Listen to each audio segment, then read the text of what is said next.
एक शब्द उच्चारण करने का मुझे भी मौका मिला है, तो आपके सामने दर्शाता हूँ और समझने में ज्यादा होती है, समझ ही जाएंगे। बोली सदगुरुदेव की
कबीर ये बांधियो वो तो यारो पे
मेरे जब से मरे हैं बरतार सुहागन जब से मरे। आदरणीय साथियों, संसार के अंदर किसी का बरतार मर जाता तो उसको कहते राण होगी, लेकिन यहाँ साहिब कह रहे सुहागन भाई। बहुत विचित्र बात है, ये क्या कह रहे? ये तो बिल्कुल उल्टा कह रहे। अब जिसका बरतार यानी पति और वो खत्म हो गया तो वो सुहागन भाई, ये तो ये अनोखी बात कह रहे हैं। यानी ये जीव उस राजा, उस मालिक के बस में जो संपूर्ण इंद्रियों का मालिक बन के बैठा है और वो किसी की भी बात नहीं मानता, उनके ही अनुरूप हो जाता है। शब्द शब्द रूप रसगंध जो संपूर्ण इंद्री हमारी रस भोगने को होती है और उसी का ही अग्रसर करके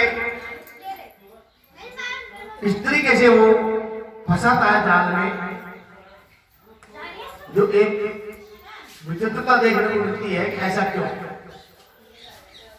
इसलिए सबको लेके चलने वाला वो मन है।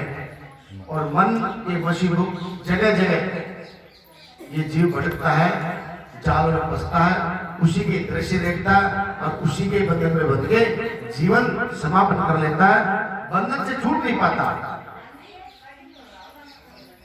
मन एक अंतःकरण है जो इस जीव से दूरी बना देता है, दूरी दूर कर देता है। बाहर के कारण 5 होते हैं, नाक, कान, मुंह, त्वचा, जीभ, आंख, ये बाहर के कर्ण है। और 4 अंतःकरण है जो एक इंद्रिय रूप में आते हैं, चित्त, मन, बुद्धि, अहंकार। मन, चित्त, बुद्धि और अहंकार, ये 4 अंतःकरण अंदर का ज्ञान प्राप्त देते हैं। बाहर का ज्ञान ये देते हैं और अंदर का ज्ञान वो देते हैं। और अंदर के ज्ञान के अंदर से सारे भाग भोगों में इसको डाल देते हैं, विषयों में डाल देते हैं। तो विषयों की तृप्ति चाहे 1000 साल का हो जाए, चाहे 100 साल का हो जाए, तब भी ये पूरी नहीं होती। विषयों को सिर्फ ज्ञान के द्वारा ही काटा जाता है और कोई रास्ता है। विषयों की तृप्ति ज्ञान के द्वारा पूरी हो सकती है, अन्यथा मनुष्य का शरीर बिल्कुल बुढ़ापे में हो जाए, लेकिन वो उसकी इंद्रियों की तृप्ति पूरी नहीं होती, वो भोगों में ही लिप्त रहती है।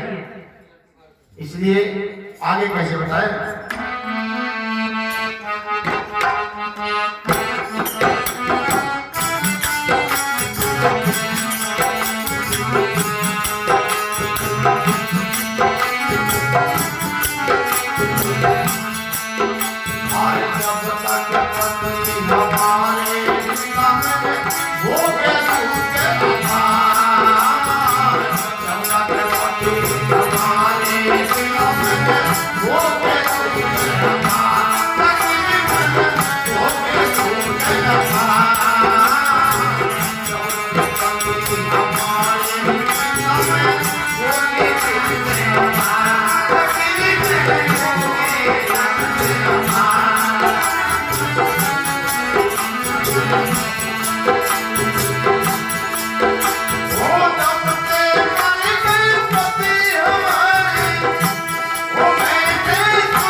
जब तक पति हमारे जिंदा मैंने पाया दुख अपार, और जब से मर गए पति हमारे मैं तो पाए सुख अपार। यानी कि एक शब्द के अंदर मन मार सुख को डालो, घर बैठे बनो पति। लेकिन मन मारने का अर्थ ये नहीं होता मन की दिशा को मोड़ी जाती है। जो अच्छे काम भी मन के द्वारा होता है, इंद्रियों को प्रबल करती है, इंद्रियों को प्रबल किया जाता है मन के द्वारा, और बुरे काम मन के द्वारा होता है। लेकिन इसकी चेतनता और चेतन शक्ति को दूसरी दिशा में परिवर्तन करने के बाद में वो उसी दिशा में जाता है जो दुष्कर्म वाली दिशा है, उसको हटाकर सत्कर्म वाली दिशा में उसको मोड़ा जाता है। वह जो आनंद वाली दिशा थी वो हटके और एक अलग दिशा में जाती है, जो संपूर्ण आनंद होता है, वो सत्य आनंद होता है, इसके अंदर जीवन में जाता है, वहां उसको दुख नहीं है। आगे कैसे होता है?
मात पिता जब तक जिंदे थे मैं नायक मात पिता मोह और ममता, मोह और ममता से जो इस सबसे बड़े विषय को जन्म देता है। मात पिता जब तक जिंदा थे मैं नायक ही ससुराल, और जब से मर गए मात पिता मेरे, मैं तो जा बैठी ससुराल, सुहागन में तो तब से। आगे कैसे?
बोलिए सतगुरुदेव की थोड़ी